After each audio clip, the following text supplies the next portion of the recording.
पढ़ाई की फीस वापस करो, पढ़ाई की फीस वापस करो। हरियाणा सरकार मुर्दाबाद, हरियाणा सरकार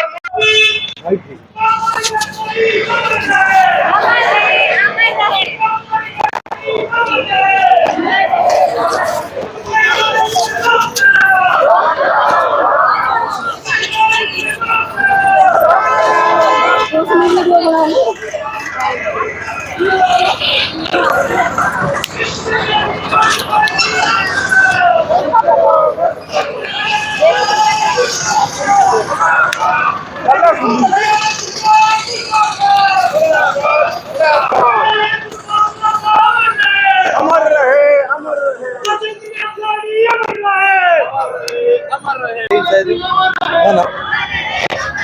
माइक तो अपना पड़ेगा ना, इसका है वो है कनेक्ट।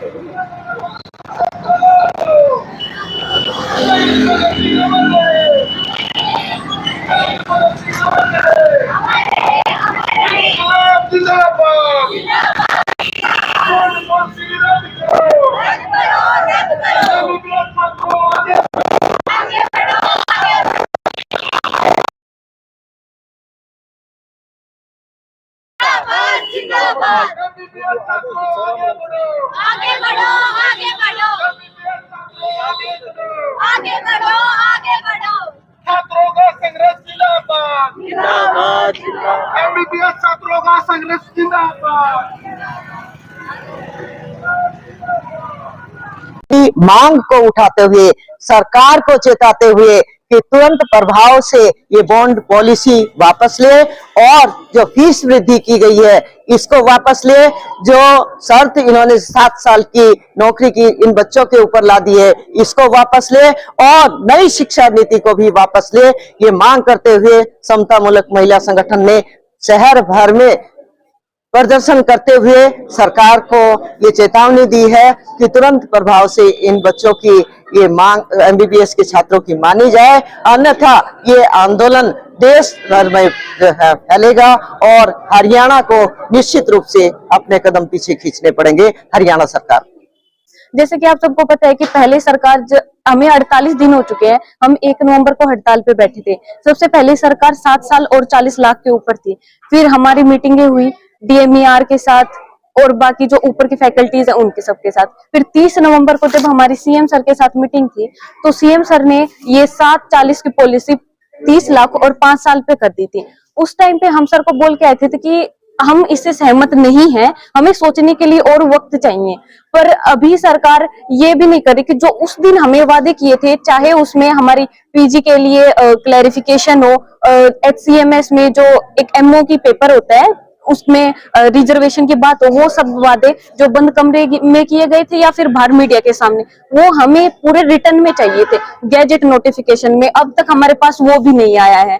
तो पता नहीं सरकार किस बात से डर रही है कि वो गैजेट नोटिफिकेशन भी नहीं निकाल रही। इतना टाइम हो चुका है, आज 30 नवंबर से आज 17 दिसंबर हो चुकी है, पूरे 17 दिन। तो 17 दिन में तो सब कुछ आ जाता है, वो भी नहीं। तो अभी हम सरकार से यही कह रहे हैं कि बच्चों का काफी लॉस हो चुका है।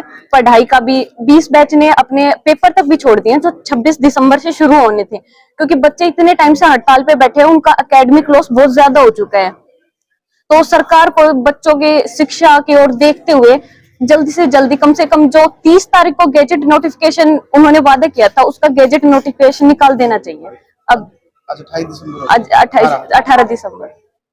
क्या नाम है आपका? मेरा नाम अनु है। चलिए, उनसे सहमति है, सहमत हो जो सरकार से? सहमत नहीं, हम सरकार से पूरी तरह से सहमत नहीं है। अभी हम सरकार से अब 30 नवंबर के बाद भी हम सरकार को बोल रहे हैं कि हमें आपसे कुछ मीटिंगें और करनी है, ताकि हमें थोड़ी बहुत चीजें और है। जैसे कि एक पीजी यूजी का बॉन्ड होता है कि मान लो किसी बच्चे को पीजी मिल गई, जैसे सरकार ने बोला था कि अदर स्टेट में भी आप कर सकते हो, उसके ऊपर अभी हमारे पास यूजी का बॉन्ड है, वहां पे जाके हमारे पास पीजी का बॉन्ड भी लग जाता है। तो उस केस में बच्चे का क्या? तो अभी बहुत सारी चीजें हैं जो अभी क्लियर नहीं है। तो हम सरकार से बोल रहे हैं कि हमें एक दो मीटिंग और करे हमारे साथ, ताकि उन सब चीजों पे भी क्लैरिफिकेशन मिल सके, पर सरकार की तरफ से कोई ध्यान नहीं दिया जा रहा वहाँ पे। आपकी हड़ताल जारी रहेगी? अभी हमारी हड़ताल पूरी तरह से जारी है। हमें कम से कम सबसे पहले उस 30 तारीख का, जो 30 नवंबर को सरकार ने हमें वादे किए थे, उसका रिटर्न में नोटिफिकेशन चाहिए। फिर वो हम बच्चों से अप्रूव होके जाना चाहिए कि वो बच्चों के हित में है भी या नहीं, और उसमें जो वादे सरकार ने किए थे वो सारे हैं या नहीं। जन चेतना मंच, समतामूलक महिला संगठन, जन संघर्ष मंच पिछले 10 सालों से काकोरी के शहीदों की स्मृति में त्रिदिवसीय प्रदर्शनी शहर में आयोजित करता है। आजादी के 75 साल बाद भी हमें इन शहीदों को क्यों याद करना पड़ता? इन शहीदों का स्वप्न ये था कि आजादी के बाद प्रत्येक व्यक्ति को खाना मिले, रोजगार मिले, शिक्षा मिले, स्वास्थ्य मुहैया हो। लेकिन हुआ क्या? आजादी के जो अमृत काल अब कह रहे हैं, हकीकत में आज हमारा देश लगभग वैसी स्थिति में है जैसा अंग्रेजों के समय में था। ना लोगों के पास रोजगार है। 45% हमारे देश का जो युवा है 18 साल से 30 वर्ष का, वो बेरोजगार है, दर दर की ठोकरें खा रहा है। 20 करोड़ लोग हमारे बेघर हैं। 20 करोड़ लोग ऐसे हैं जिनको 2 वक्त खाने का नहीं मिलता। हमारे बच्चों को शिक्षा नहीं मिलती है। हंगर इंडेक्स में भूख के मामले में हिंदुस्तान 118 देशों में से 107वें पायदान पर है। अब जो कुछ बच्चे मध्यम वर्ग के डॉक्टर, टीचर्स, इंजीनियर्स बन पाते थे, हरियाणा सरकार उनके ऊपर एक जबरदस्त कुठाराघात करते हुए युवानों उन पर वज्रपात कर दिया और MBBS में 40 लाख रुपए की बॉन्ड पॉलिसी ले आई कि बच्चों को हर साल 10 लाख रुपए का बॉन्ड भरना पड़ेगा और MBBS की पढ़ाई के पश्चात 7 साल तक सरकारी नौकरी करनी पड़ेगी। हालांकि सरकार उनको नौकरी देने का आश्वासन मात्र देती है, उसकी कोई गारंटी नहीं देती।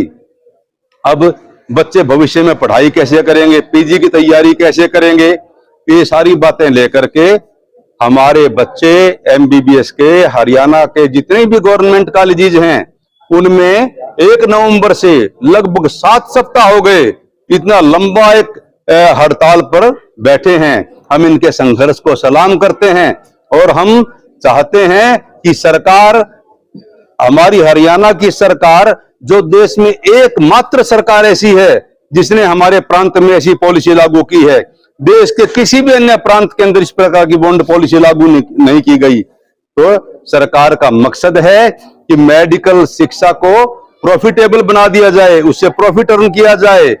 हमारी मांग ये है कि सरकार इस गरीब विरोधी, जन विरोधी, आम आदमी विरोधी इस शिक्षा नीति को वापस ले, क्योंकि अगर ये शिक्षा नीति लागू रही तो बहुत मेहनत करके, नीट की परीक्षाएं पास करके, सालों साल मेहनत करके बच्चे जो रोहतक जैसी संस्थाओं में प्रवेश पाते हैं, ऐसे आम परिवारों के बच्चों का प्रवेश असंभव हो जाएगा और मेडिकल एजुकेशन चंद मुट्ठी भर धन कुबेरों तक सीमित हो जाएगी। इसलिए हमारे मंच आज सारे शहर में प्रदर्शन करके, हम शहीद भगत सिंह चौक से प्रदर्शन शुरू करके महावीर चौक होते हुए, फिर समता चौक होते हुए बाबा साहब अंबेडकर की प्रतिमा पर इस प्रदर्शन का समापन करेंगे।